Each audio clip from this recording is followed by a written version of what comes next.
حضرت عثمان رضی اللہ عنہ کی مبارک زندگی کا روشن پہلو اس وقت سامنے آیا جب 6 ہجری ذی القعدہ کے مہینے میں اللہ کے رسول صلی اللہ علیہ وسلم اپنے 1400 صحابہ اکرام کے ساتھ عمرہ کے لیے روانہ ہوئے۔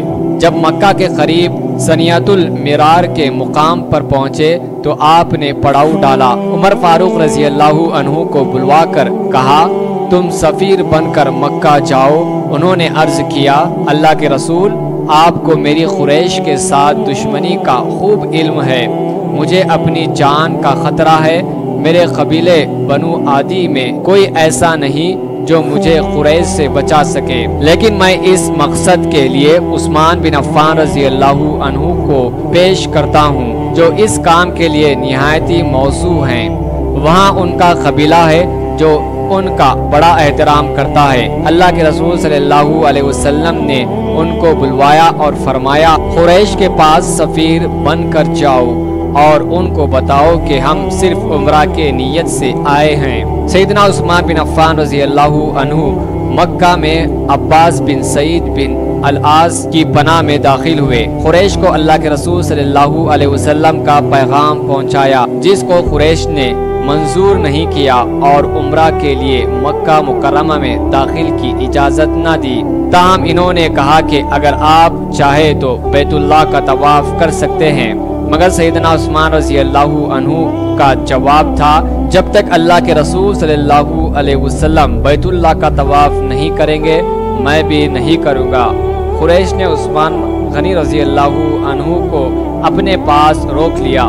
شاید اس کی وجہ یہ تھی کہ سیدنا عثمان بن عفان رضی اللہ عنہ کو ان کے لائے ہوئے پیغام کا جواب دے کر واپس کریں، مگر سیدنا عثمان رضی اللہ عنہ کے دیر تک رکے رہنے کی وجہ سے مسلمانوں میں یہ افواہ پھیل گئی کہ انہیں قتل کر دیا گیا ہے۔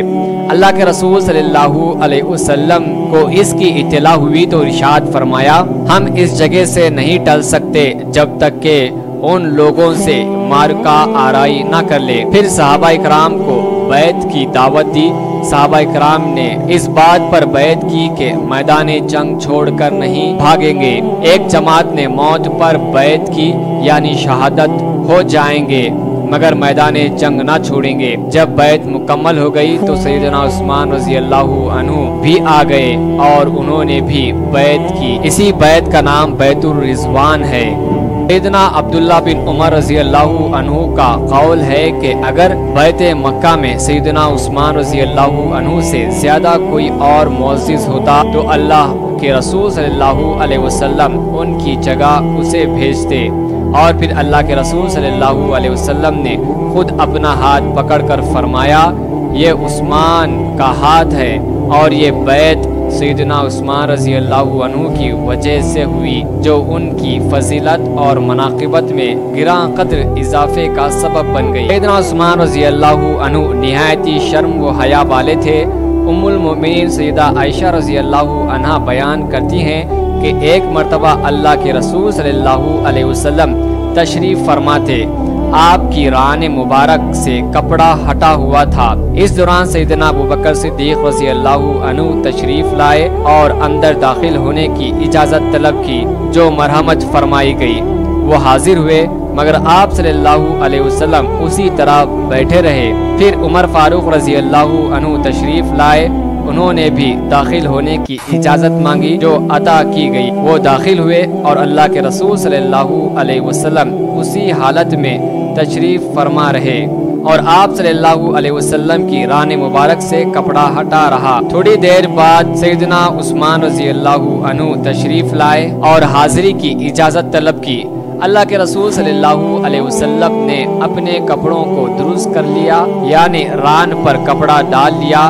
جب وہ چلے گئے تو سیدنا عائشہ رضی اللہ عنہا اندر آئی تو آپ اسی طرح تشریف فرما رہے، مگر جب عثمان رضی اللہ عنہ آئے تو آپ نے اپنے کپڑوں کو سمیٹ لیا۔ اس کی کیا وجہ ہے؟ اللہ کے رسول صلی اللہ علیہ وسلم نے ارشاد فرمایا اے عائشہ میں اس شخص سے حیا کیوں نہ کروں، اللہ کی قسم جس سے فرشتے بھی حیا کرتے ہیں۔ سیدنا عثمان رضی اللہ عنہ ہر روز غسل کرتے تھے اپنے گھر میں بند کمرے میں غسل ہوتا، اس کے باوجود انہوں نے کبھی ننگے غسل نہیں کیا، ہمیشہ چادر بند کر غسل کرتے۔ اللہ کے رسول صلی اللہ علیہ وسلم نے اسی لیے ان کے بارے میں فرمایا تھا، میری امت میں سب سے زیادہ حیادار عثمان ہے۔ وہ ان خوش قسمت لوگوں میں سے تھے جن کو اللہ کے رسول صلی اللہ علیہ وسلم نے دنیا ہی میں متعدد موقعوں پر جنت کی خوشخبری سنائی اور آخری وقت تک راضی رہے۔